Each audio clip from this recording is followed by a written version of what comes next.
Good morning, good morning. Welcome back to Jackknife TV. If you can, go ahead and hammer down that like button right now and smash subscribe if you're new here. So, if you haven't been around here long, I guess you say, at least to the channel, you probably haven't noticed my community page. And if you have, you've noticed my community page has kind of went to woe is me, I guess you could say. My opinion, if I was reading, looking through my community page as a viewer of YouTube, which I am a viewer of YouTube, I would be like, holy crap, this guy is failing and he's a loser, and I would not listen to one word he says. And you know what? I would not blame you. I would much rather find a Prime channel or Prime lease driver or something and be like, man, they're making it. They're look, they got a nice new truck. They're driving around. They don't complain about anything. They're talking about steak and everything at Prime and Christmas bonuses or whatnot and Christmas dinners, this and that. And here's this guy complaining that everything's horrible out there. Man, I much rather would go and listen to the Prime lease driver than this guy. And you know what? I wouldn't blame you. I wouldn't blame you. Except the problem is, I'm more based in reality, I guess you could say. I'm more based in what can happen to you out here. What usually does happen to, we'll say, I don't know, we'll just say 50-50. I would rather say maybe at this point in the market, it's going to be probably more like a 7 out of 10. But it is not a good time to become an owner-operator right now. That being said, there might be hope. There might be hope. I ended up talking to a CRST driver last night at the pilot here in, where was I? It was in Massachusetts off 95 there. Or no, Connecticut off 95. Woo! I've just finished up about 9.5 hours of driving. So I'm like, I would like to be in bed right now. I'm seeing the sun come up. But that being said, I talked to a CRST driver and we were at the fuel island and just bullshitting and stuff. He was commenting on the lights on the truck and everything, and I got talking to him, and he was doing flatbed. And I said, how you been doing? Are things all right? And he says, I'm doing pretty good. I'm grossing about $6,000 to $8,000 a week. I said, oh, are you? Really? And he said, yeah. Well, he pretty much pulls off CRST's load board, Crest's load board. And that being said, I was like, oh, they got your own load board and everything and stuff like that. And he just went on about it. And then he went in the truck, grabbed his phone, he came out, showed me the load board. And, he just started, he said, hey, where you want to go? What do you want to see? So I just started talking to him a little bit and saying, well, how about Midwest to back in the Northeast and stuff like that? Things that I would run, flatbed. And there were runs out of Ohio. I'm tired. 2 hours ago when I was thinking about making this video, I remembered the name of the towns, but I think Morgantown, Ohio, I think. Out of Morgantown, Ohio, back into Bristol, Connecticut. All right, there was a load there. I was paying $4.10 a mile, I believe, $4.10 a mile. Then there was another Ohio load, might have been Morgantown, but it was going down into, I think, North Carolina, Charlotte area, $3.80 a mile. And then he started looking at, I said I would be out of Pennsylvania, so we looked out of Pennsylvania. There were coils coming out of somewhere in Lancaster, going back out to somewhere in Illinois. I think I remember the place. I think they put a coating on the coils or something. Like maybe they make them stainless steel. I don't remember what it was, but that was paying $3 a mile to come out of Pennsylvania back into Midwest. I'm trying. I'm a little tired. All right. And looking at that, I was like, holy crap. I was like, maybe I should get with CRST, which I never thought I would say before. Especially in the flatbed world. I'm sorry to say, but we kind of make fun of CRST, Crest. They're not as bad as like Western Express or anything, but they were never really my pick to ever go there. All right, I've heard tons of bad things, and it just, I never thought about it. But I started looking at some of these other loads on his load board on his phone, and I couldn't believe it. There weren't many that were paying under $2 a mile, I'll tell you that. And like the ones that were, they were coming out of Florida. There was a 270 a mile out of Florida going into North Carolina. And it was like middle of Florida, I think like Orlando area or something. Those are pretty good numbers out of Florida. I'd be happy to go into Florida at $4 a mile and come out at 270, 2 something, period. Especially as a flatbed driver. So that being said, there probably is hope. There is hope. Now, here's the little catch-22. So I said, hey, maybe I'll go over to CRST. I said, you got a referral code or a referral or anything? He said, we're not giving referrals right now, or at least that's what I heard. He says, you can apply and everything. You could probably put my name down, but there's no referral bonus or anything like that. So that's a little odd. Usually these mega carriers give out referral bonuses. Why aren't they paying referral bonuses right now?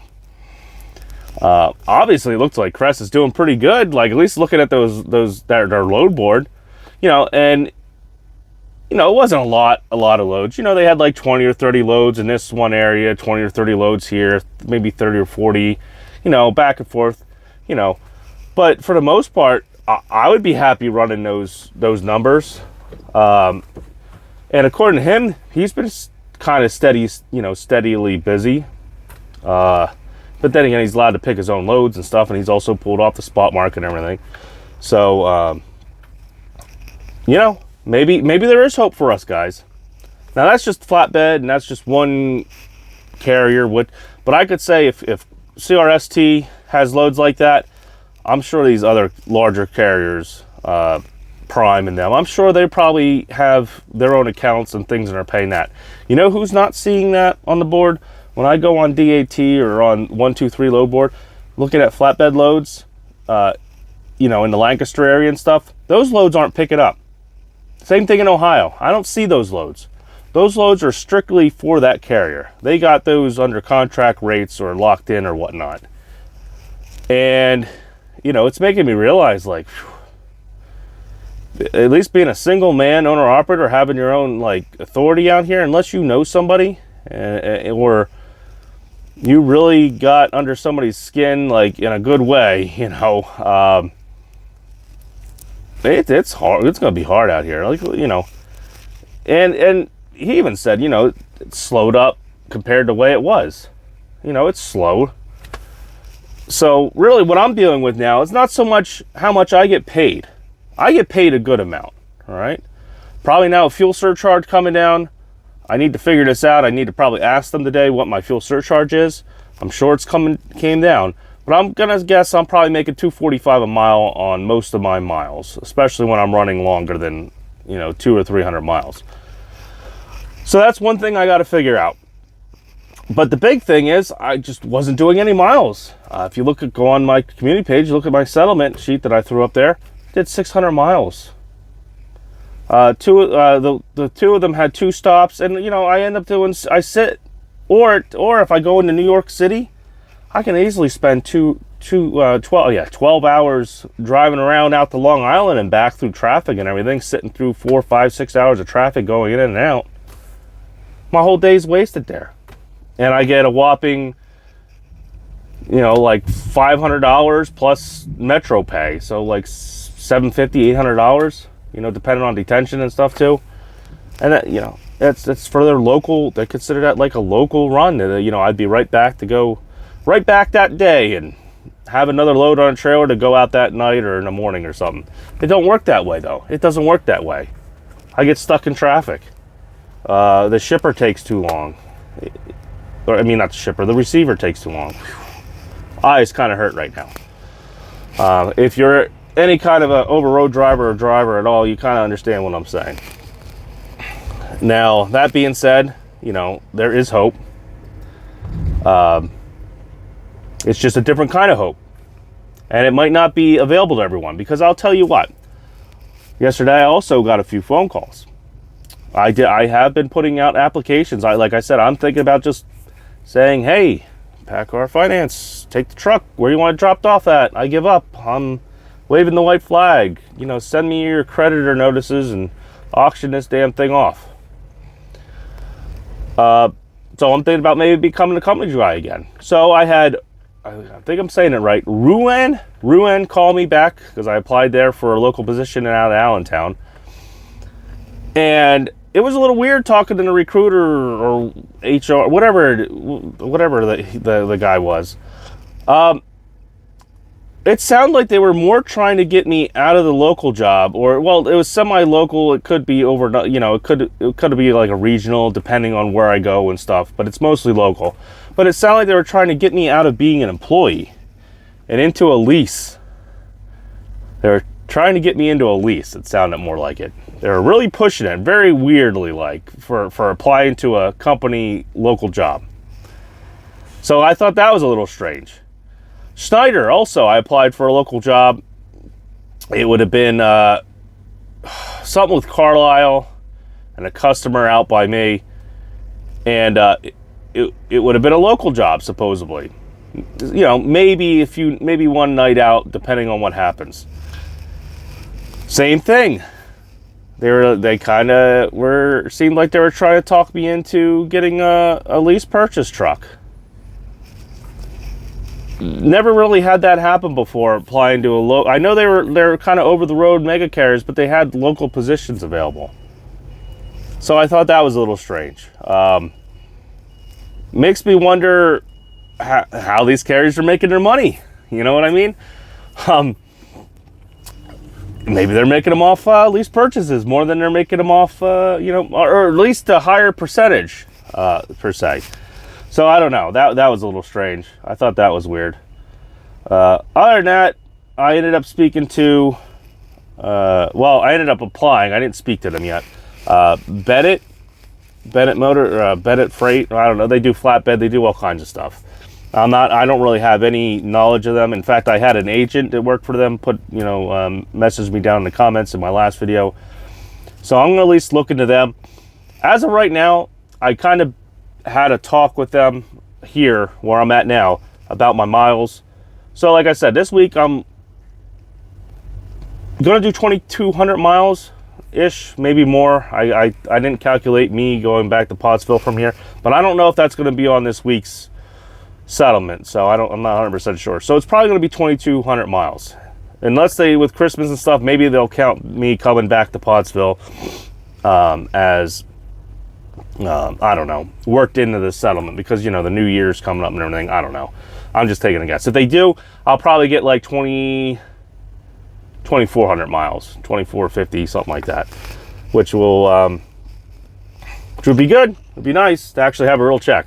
You know, it would actually, let's see, after truck payment and everything, these are just rough numbers. Probably like $3,800, maybe $4,200 range. After, you know, subtracting what I need for the truck payment, they take out my occupational accident, what I'm paying, you know, the $60 for the plate. What else? Oh, I'm paying their insurance now. My insurance went up $100 because I had to go through their insurance. So that's not that bad, because, like, if you already know about Progressive screwing me over, mind you, never make a claim, even if you do it just to cover your butt because you think you might have to pay out of pocket. If you honestly think the carrier's gonna maybe pay, even though they play around a little bit, just let them pay, because it ain't worth the amount of money you're gonna lose, you know, once they try to nip you for a claim. Even if they subtract a claim. A claim to them is a claim, period. As long as you call them up and put a claim in, they're at risk of having to pay for your damage. At least that's how I kind of just it up, or was told it. So, that being said, I got really nothing else to talk about. I'm probably pretty tired here. My eyes are hurting. I'm going to, whenever they get me out of this door here, I'm going to probably go over there and take a 2-hour split break and head back to Pottsville after that, because that's probably what I'm going to end up doing. So, if you enjoy the content, you enjoy this kind of real talk and me actually showing you me failing, literally, like, I guess you could say, please hammer down that like button and smash subscribe, and put down in the comments, what do you think? Do you think maybe maybe I'm going to make a good moving? Maybe I should hang out a little bit and see how the milers go. What do you think about applying for local jobs? And I'm trying to talk you into lease purchases, I guess. You know, just tell me your thoughts and everything. So other than that, you stay safe, try to stay profitable, and Jackknife out.